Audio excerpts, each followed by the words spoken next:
It is not easy to talk about unemployment, not only because it is a sensitive topic, but also because the real figures are always worse than the statistics. In fact, one thing is those who are officially registered as unemployed, another is the people who are actually not working. Among them, however, there are also students and people who cannot work. And then there is the large phenomenon of undeclared work, which is very difficult to quantify. In today's video, we will look at the 10 European countries with the highest official unemployment rate. We will base our findings on EUROSTAT data from 33 European nations. We will also take a look at those countries where many people have lost hope of finding a job, to the point where they don't even want to register at an employment center. Welcome to this new Amazing Europe video. Number 10. Latvia. Latvia may rank 10th, but let's not be fooled, this country is experiencing a real revolution in the labor market. The data speaks for itself. From 19.4% unemployment in 2010, it dropped to 6.7% in 2023, an impressive reduction that demonstrates Latvia's commitment to overcoming economic challenges. Another interesting point is that only 5.1% of workers have a second job, a relatively low percentage compared to other European nations. In recent years, Latvia's labor market has become increasingly dynamic, particularly with the rise of remote work. In the first quarter of 2024, as many as 11.5% of employees chose this mode, highly appreciated by women. Young people are also finding new opportunities. Among those aged 15 to 24, the employment rate has risen to 30.9%, while unemployment has dropped to 11.9%. However, there is still a strong demand for labor, with many entrepreneurs reporting that the shortage of workers limits the growth of their businesses. What stands out in Latvia is the gap between Riga and the rest of the country. Non-metropolitan areas struggle with problems like high unemployment and an aging population. On the other hand, the capital is an economic engine. Riga and its surroundings generate up to 69% of the national GDP. This is also explained by the fact that, although Latvia has a population of 1.83 million, about half live in the Riga metropolitan area. Number 9. Lithuania. Here's another Baltic tiger. Together with Latvia and Estonia, this country experienced an economic boom between 2000 and 2007, earning the nickname Baltic Tigers. Here too, there has been a real drop in unemployment, down by 10 percentage points in the last 13 years. Today, it stands at 7%, still higher than the European Union average. The situation is particularly critical for those over 50, who make up a large portion of the unemployed. The situation is more worrying for the over 50s than for the young for several reasons. First of all, simply because young people emigrate abroad.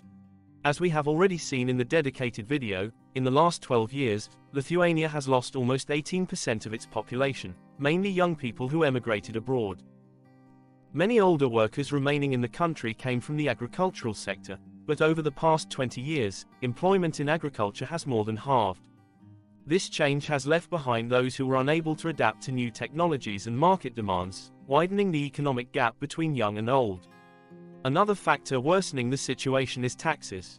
In reality, personal income taxes are not that high, but it is the mandatory social contributions that significantly worsen the situation. According to OECD data, 37.1% of an average worker's salary is lost to taxes. And this salary isn't particularly high, though it is increasing significantly. In fact, the average net salary of a Lithuanian in 2024 is €1,275, 10% more than last year. Number 8. France. France has also made progress over time, but to a much lesser extent than other nations. Since 2010, the unemployment rate has dropped by less than 2 percentage points, stopping at 7%. The worst year was 2015, with a peak of 10%. Looking back, before the 1980s, unemployment was very low, but it began to rise with the 1973 oil crisis. From 1982 to today, France has experienced ups and downs, with no substantial improvements. But who is most affected by unemployment in France? First of all, young people. Analyzing the unemployment rate by age, it is clear that this segment of the population is particularly disadvantaged. The percentages refer only to the active population, excluding students, retirees, and those who cannot work. When it comes to education level, it is evident that the higher the degree, the lower the probability of being unemployed. An interesting fact concerns the difference between men and women. If in the past, women were much more affected, today the gap has almost closed. Finally, it is useful to observe how long people remain unemployed. Most find a job within 6 months, but many remain jobless for more than a year. To conclude, as mentioned at the beginning of the video, it is important to distinguish between unemployment and the actual number of people not working. France, in fact, ranks 8th in the European Union and 12th in Europe, with 28.3% of the population aged 20 to 64 not employed. Number 7, Italy. Italy ranks 7th in Europe for the number of officially registered unemployed people, but it ranks 4th in Europe and 1st in the European Union for people who are effectively not working. We're talking about 43.5% of the population between the ages of 20 and 64, even though the official unemployment rate is 7.6%. It's important to note that these Eurostat figures refer to 2023. However, according to more recent data from the Italian Statistical Institute, the situation has improved over the last year, and there is hope that the positive trend will continue. The reasons why so many people in Italy are out of the labor market are varied, but we will focus on just a few aspects. A significant factor is the high number of housewives. According to national data, almost 1/5 of Italian women over 15 years old dedicate themselves exclusively to managing the household. Half of them are between 35 and 60 years old, and 60% live in southern Italy. The reasons vary. Some freely choose this path, finding fulfillment in contributing to their families in this way.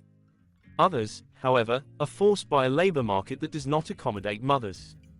Many companies, in fact, are reluctant to hire women who wish to have children, and it is not uncommon for a woman to lose her job or not have her contract renewed in case of pregnancy.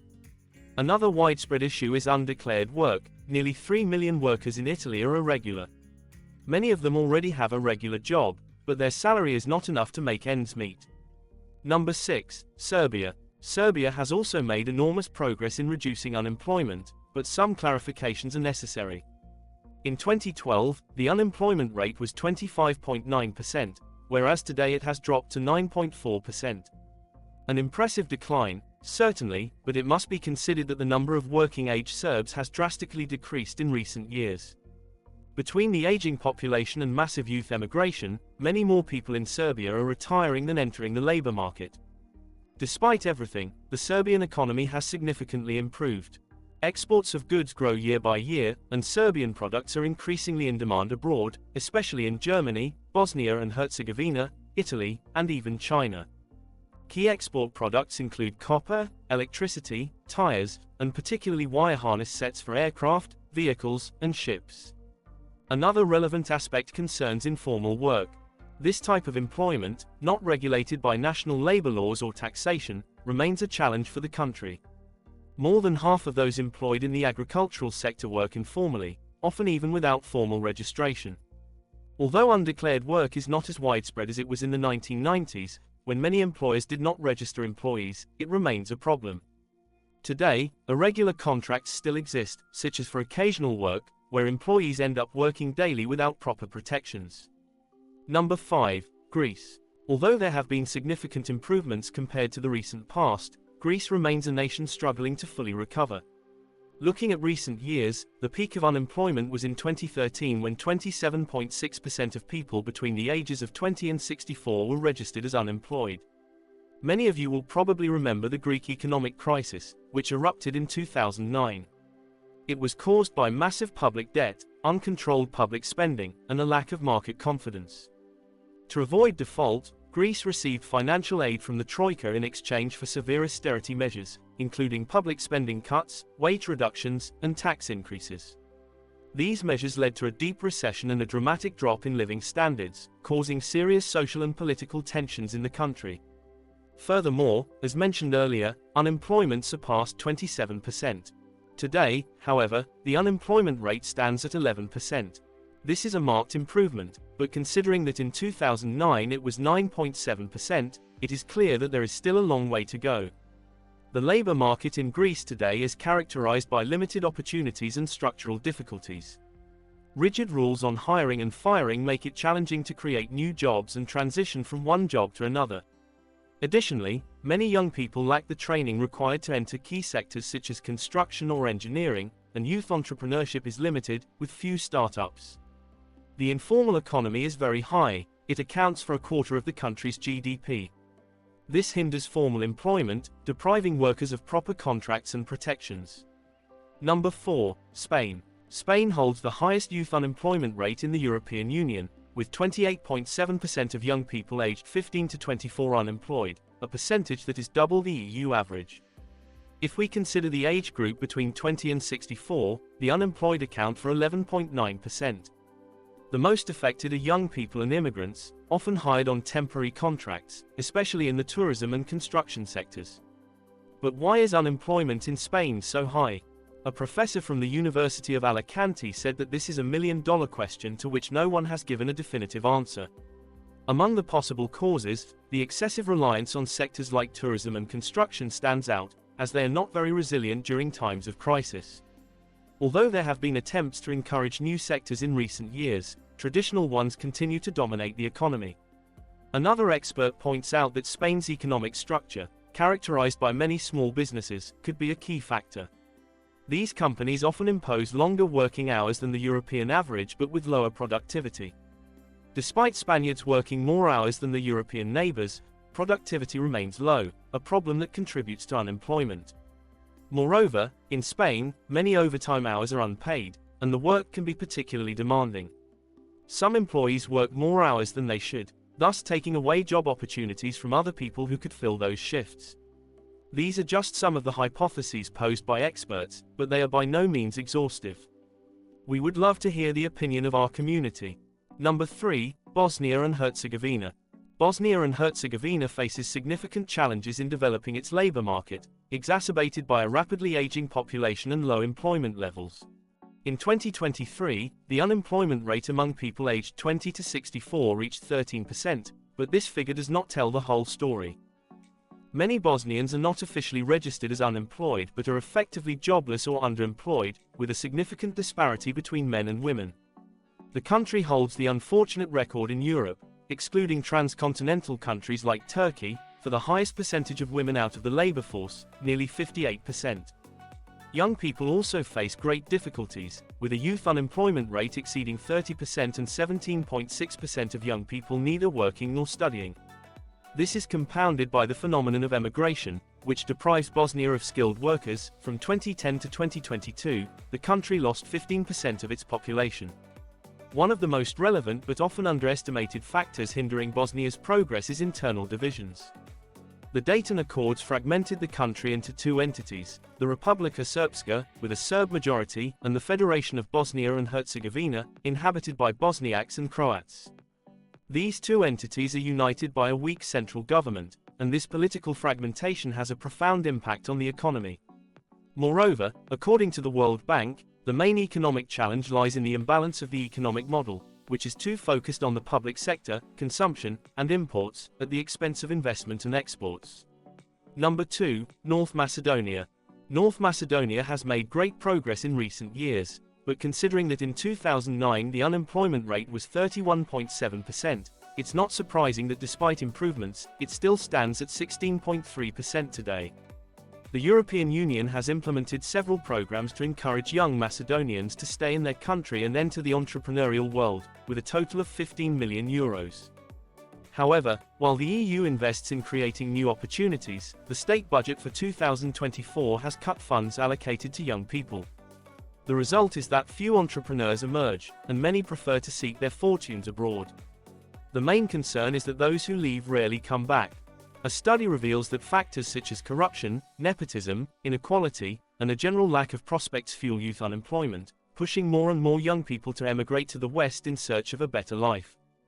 It is significant that 4 out of 10 young people believe that having government connections is essential for success. Another issue is the shortage of university programs in English, which discourages the most ambitious students from staying in the country. As we've already shown in our video on the 10 most corrupt European countries, corruption and the practice of favoring nepotism over hiring qualified personnel seem to be one of the main reasons why so many young people choose to study and work abroad. Before revealing number 1, if you found this video informative, we kindly ask you to give it a like, subscribe to the channel, and click the bell so you don't miss any new videos. Thank you so much for your help in spreading our project. Number 1. Montenegro. Montenegro holds the unfortunate record for the highest unemployment rate in Europe, at least among the 33 countries ranked by Eurostat. Officially, 17.8% of the population is unemployed. However, the real situation is even more dramatic, as nearly half of Montenegrins between the ages of 20 and 64 do not have regular employment or work off the books. The country's economy is overly dependent on tourism, which accounts for around 22% of GDP and employs about 36,000 people, a fifth of the total workforce. This makes Montenegro particularly vulnerable to drops in tourism, as demonstrated during the pandemic. The problem is worsened by the high youth unemployment rate, which drives many young people to leave the country, fueling the so-called brain drain.